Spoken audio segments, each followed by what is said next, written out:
ठीक है, आज से अपन लोग ना क्या स्त्री रोग और प्रसूति विज्ञान स्टार्ट करेंगे। तो मेनली इसमें जो है ना गायनी की जितनी डिसीजेज होती हैं अपन को वो देखना है। तो जो इसमें इंपॉर्टेंट पोर्शन होता है जहां से क्वेश्चन आते हैं कि जैसे फीमेल पेल्विस होती है, ठीक है, फीमेल पेल्विस के जितने रिलेटेड स्ट्रक्चर हो जाएंगे, वहां से रिलेटेड वेन्स हो जाएंगी, आर्टरी हो जाएंगी, नर्व हो जाएंगी, वहां से मॉडर्न मॉडर्न क्वेश्चन बन जाएंगे। प्लस कुछ मॉडर्न डिसीजेज होती हैं जैसे पीसीओडी है, ब्रेस्ट कैंसर है, सर्वाइकल कैंसर है, ठीक है। इस तरह के जो क्वेश्चंस होते हैं वो इंपॉर्टेंट होते हैं। और जैसे मेनली जो चरक पे अपन लोगों को पोर्शन मिलता है, जैसे योनि व्यापद अपन ने पढ़ा, तो योनि व्यापद का क्वेश्चन ज्यादा आता है। तो सुश्रुत का योनि व्यापद अपन को देखना होगा, चरक का योनि व्यापद देखना होगा। कुछ छोटी छोटी डिसीजेज होती हैं जैसे सोम रोग होता है, योनिकंद होता है, योन्यास होता है, तो इसका कुछ लघुत्रयी में कुछ छोटी छोटी और डिस्क्रिप्शन अपन को मिलते हैं। तो मेनली अपन लोग वही देखेंगे। अब जैसे यहाँ तुम्हारे नोट्स में सबसे पहली लाइन लिखी है कि प्रसूति तंत्र नाम सर्वप्रथम गणनाथ सेन ने दिया। ये गणनाथ सेन ना, ये क्या थे, प्रत्यक्ष शारीरम इन्होंने लिखा था। चाहो तो लिख लो, गणनाथ सेन, ये क्वेश्चन आ चुका है शायद 2018 का क्वेश्चन है कि प्रत्यक्ष शारीरम किसने लिखा था। प्रत्यक्ष शारीरम जो है रचना शरीर की बुक है, तो वो किसने लिखा है, गणनाथ सेन ने लिखा है। और इसमें जो है प्रसूति तंत्र नाम इन्होंने नाम दिया था, क्योंकि जब तुम लोग देखते हो अष्टांग आयुर्वेद देखते हो तो अष्टांग आयुर्वेद में अलग से कहीं स्त्री रोग के लिए कहीं डिस्क्रिप्शन नहीं आया ना। वहां पे कौमार व्यक्त आता है पर स्त्री से रिलेटेड कोई भी अंग नहीं आता, क्योंकि कौमार के अंदर ही उसको पढ़ा दिया जाता था। कौमार से ही क्या होता था, स्त्री बनती थी, चाहे मेल चाइल्ड हो चाहे फीमेल चाइल्ड हो, आगे चल के बनना है, तो उसी में उनका डिस्क्रिप्शन आ जाता था। तो जैसे ऑप्स है, गायनी है, तो ये भी अपने आयुर्वेद में अलग से नहीं था, क्योंकि वहीं पे अपन को सब कुछ वहीं सेम पढ़ना था। तो प्रसूति तंत्र नाम सर्वप्रथम किसने दिया, गणनाथ सेन ने। अब इसमें आता है स्त्री शारीर। जब संहिता पढ़ा रहा था तो संहिता में तुम लोगों को मैंने ये बता रखा था कि जो पुरुष की उर होती है, स्त्री की कटी होती है, ये बराबर होती है।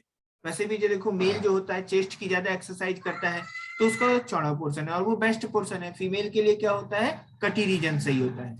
तो जो पुरुष का वक्ष हो जाएगा, स्त्री की कटी हो जाएगी, ये बेस्ट है। और ये अपने मैक्सिमम साइज में होगा, कितना होगा, 24 अंगुल। तो तुम लोगों को जब मैंने याद कराया था चक्रपाणी, तो चा से चरक चक्रपाणी याद करोगे, चा से 24 या 24 वर्ड आता है ना हिंदी में, तो उसके लिए याद कर सकोगे। यहाँ पे भी 24 अंगुल किसका हो जाएगा, चक्रपाणी का हो जाएगा।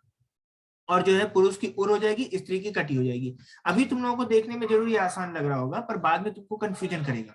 तो इसलिए याद रखना कि पुरुष का सीना बेस्ट होगा और स्त्री में क्या होगा, कटी होगा, ठीक है।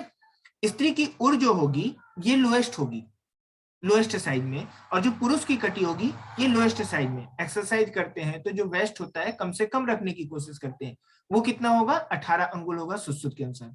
तो तुम्हें दो टर्म याद रखने होंगे, 24 अंगुल और 18 अंगुल। तो चक्रपाणी का चा से चक्रपाणी 24 अंगुल हो जाएगा, सुश्रुत का कितना हो जाएगा, 18 अंगुल, 18 अंगुल।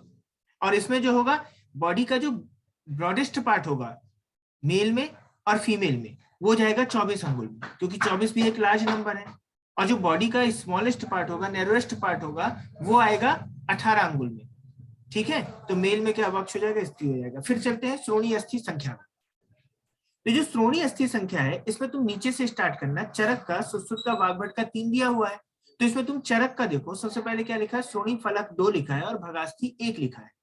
अब ये एग्जैक्ट टर्म तो नहीं मालूम किन के लिए यूज किया गया। श्रोणी फलक हो सकता है जो इलियम स्टिम प्यूबिस की जो बोन बनती है उसके लिए, पेल्विक बोन के लिए लिया हो, और फिर भगास्थी 1 उन्होंने लिया हो। फिर इसी तरह जब तुम उसके बाद जाओगे वाग्भट में, तो वाग्भट में कितना लिखा है, 4। तो एक सीक्वेंस देखो, श्रोणी फलक दोनों में 2 है, भगास्थी 1 है, तीसरा एक टर्म जुड़ गया त्रिकास्थी। तो जब बृहत्तई पढ़ते हो तो चरक आता है, सुश्रुत आता है, और जो वाग्भट तीसरे नंबर के है ना, त्रिक तीसरे नंबर के, तो उन्हीं के नाम से याद कर लेना। त्रिकास्थी कितना हो जाएगा, 1। तो चरक के 3 हो जाएंगे, भगास्थी 1, श्रोणी फलक 2 हो जाएंगे, और भगास्थी कितना हो जाएगा, 1। फिर वाग्भट के कितने हो जाएंगे, 4। तो उसका तुम्हें एक्स्ट्रा याद करना होगा, त्रिकास्थी 1। सुश्रुत में जब जाते हैं तो सब कुछ सेम रहता है, श्रोणी फलक की जगह नितंबास्थी बोल देता है, बात सेम ही है, श्रोणी फलक बोले चाहे नितंबास्थी बोले। फिर भगास्थी 1 होगी, त्रिकास्थी 1 होगी, पर एक एक्स्ट्रा वर्ड आएगा, क्या, गुदास्थी। तो सुश्रुत जो है गुदा पे ही काम करते थे, पाइल्स का उन्होंने सबसे ज्यादा डिस्क्रिप्शन दिया था और उसी के लिए जाना जाता है, आयुर्वेद सर्जरी डिपार्टमेंट उसी के लिए जाना जाता है। तो ठीक है, इसमें एक नंबर और याद कर लो सकते हो तुम लोग, चवासु या सीवीएस। तो चवासु हो जाएगा 3, 4, 5, ठीक है, चवासु 3, 4, 5। चरक के 3, इसमें क्वेश्चन बनता है कि श्रोणीय अस्थि संख्या चरक के अनुसार कितनी है, सुश्रुत के अनुसार कितनी है और वाग्भट के अनुसार कितनी है। तो 3 है, 4 है, 5 है। ठीक है, ये तो हो गया अपना आयुर्वेद के अनुसार। अब इसी में देखना है मॉडर्न के अनुसार। तो जो मॉडर्न के अनुसार देखा जाता है पेल्विक इनलेट, ये पेल्विक इनलेट जो होता है तो इसमें एंटीरियर, पोस्टीरियर, ऑब्लिक और ट्रांसवर्स सेक्शन देखा जाता है। क्योंकि जब डिलीवरी होती है तो इस प्रोपोर्शन को देखा जाता है कि बच्चा बाहर आएगा कि नहीं आएगा, कि सिजेरियन करना पड़ेगा। इन चीजों को अपन को मेजर करना होता है। तो जिसमें एंटीरियर, पोस्टीरियर, अगर तुम्हें देखो पिक्चर बनी हो, यहाँ तो नहीं डली है, तुम्हारे नोट्स में पिक्चर बनी हो तो देखो वहाँ पे जो एंटीरियर पोस्टीरियर है, देखो कितना लिखा है 11 सेंटीमीटर एक अप्रोक्स। अगर तुम्हारे इसमें नोट्स में देखोगे तो कितना लिखा है 118 mm लिखा है, 118 mm एंटीरियर पोस्टीरियर। तो 118 mm लगभग कितना होगा 12 सेंटीमीटर जाएगा लगभग। और इसके बाद जो है ऑब्लिक कितना लिखा हुआ है 127 सेंटीमीटर लिखा है, 127 mm। और जो ट्रांसवर्स लिखा है, एंटीरियर ट्रांसवर्स लिखा है, वो लिखा है 135।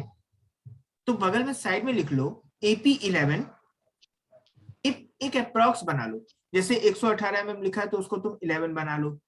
ठीक है, ऑब्लिक जो कितना लिखा है 127 लिखा है तो उसको 12 बना लो। और जो ट्रांसफर्स लिखा है 127 लिखा है तो वो लगभग 13 के जाएगा। तो एंटीरियर पोस्टीरियर 11, ए फॉर 11 ऐसा करके प्रोनाउंसिएशन हो सकता है। तो ए फॉर 11 याद कर लोगे। ओ से क्या हो जाएगा 12, तो तुम लोगों को बताया है आबारा, चौबारा, फब्बारा, तो ओ से यहाँ पे भी आबारा बन सकता है। ठीक है, और इसका ट्रांसफर्स में कितना हो जाएगा 13, T for transverse. Anterior posterior जो फीमेल पेल्विस होगी तो जो एंटीरियर मतलब क्या हो जाएगा वेजाइना हो जाएगा। वेजाइना की ओपनिंग से लेके अंदर तक की जो लेंथ होगी वो कहलाएगी एंटीरियर पोस्टीरियर।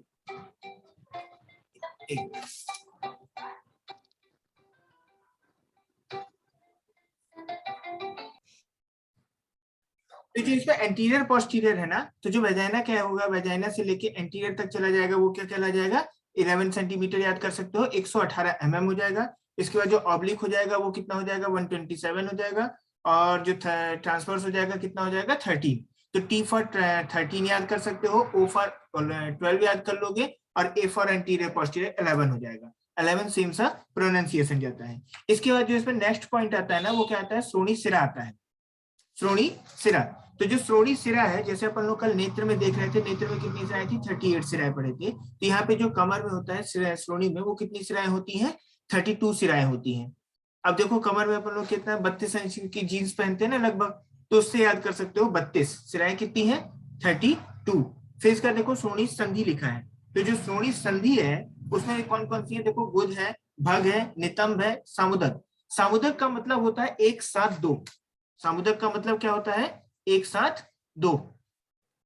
तो जो गुद होता है, देखो दो बट्टक्स अगर ऐसे होंगे तो दो एक साथ लगे हुए हैं। फिर इसके बाद अगर देखते हैं भग, तो भग में दो लेबिया मेजोरा, लेबिया माइनोरा, उसके दो लिप्स होते हैं, तो इसके कारण वहां पे भी दो बनेगा।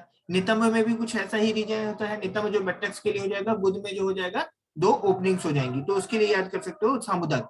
सामुदक मतलब क्या हो जाएगा दो।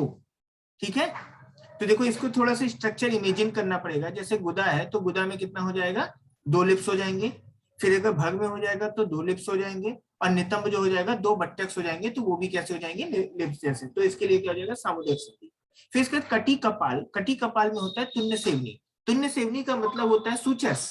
जैसे क्रेनियल सूचर्स होते हैं ना, तो जो क्रेनियल सूचर्स होते हैं कुछ इस तरह के खांचे में सेट हो, उन्हें हम कहेंगे तुन्य सेवनी। तो जो कटी होता है कमर के लिए होता है, कपाल जो होता है सिर के लिए होता है, तो इनमें सूचर्स है। क्लियर।